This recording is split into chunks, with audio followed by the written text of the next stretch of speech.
Jordan Clarkson na handa na para tulungan ng Knicks na makakuha ang kampyonato sa 2025 at 2026 NBA season. Pero ilang Utah Jazz fans gusto na agad pabalikin si kabayan at former NBA player na si Marcus Morris arestado.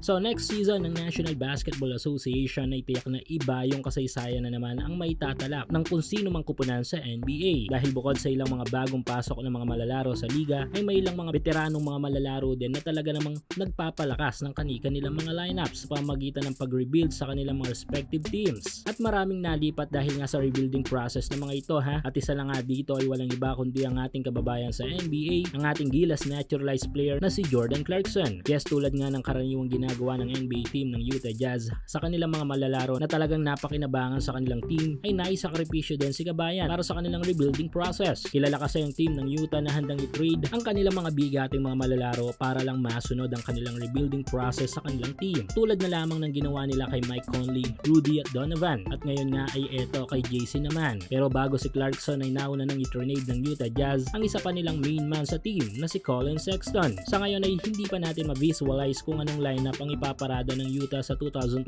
at 26 season ng NBA na pa pwedeng magdala sa kanila sa magandang result. Anyway, dahil nga mga Pinoy tayo at sumusuporta tayo sa mga Pinoy NBA players, lalo na kay JC, ay kung saan ito malilipat na kupunan ay doon na rin tayo susuporta. At ito nga ay sa kupunan ng New York Knicks. Yes, kinuha ng Knicks ang serbisyo ni kabayan para pumuna sa kanilang missing piece last season. Kung natatandaan ay mumuntikan na makasilat ng kampyonato ang Knicks kundi lang nadali sa semifinals ng tournament. Kaya naman next season ay magagamit ng Knicks ang talong yon upang maging apoy nila sa panibagong season ng NBA. At ito nga ang magiging isa sa mga tirador nila, ang flamethrower na si Jordan Clarkson. Na ngayon pa lang ay talaga namang nagpapalakas na ng laro. Nasa facility na ng New York Knicks sa gabayan at unti-unti na nitong ina-adapt ang kanyang bagong tahanan. Magiging boost si Clarkson sa bench scoring ng New York na magpapalakas naman sa suma total ng kanilang buong kupunan. Asahan natin na mas apoy na Clarkson at tiyak na mas dadami pa ang mga fans nito sa NBA.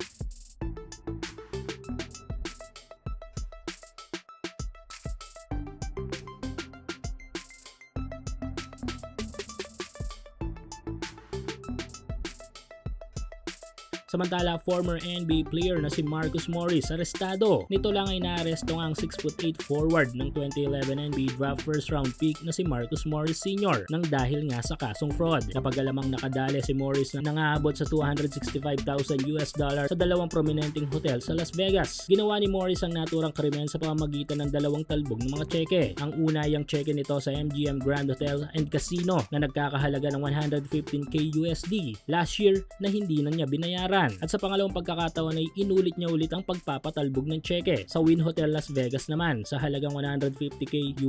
Sa ngayon ay nasa kustodiya na ng pulisya si Marcus. Nakilala si Marcus Morris sa NBA team na LA Clippers kung saan ay tumagal siya dito ng halos 3 season. Nakapaglaro ito sa 8 magkakaibang NBA teams kung saan ay ang huling kupunan nito ay ang team ng Cleveland Cavaliers. Pero di tulad ng ibang veteranong malalaro sa National Basketball Association ay hindi na nga lumaro sa overseas itong si Marcus.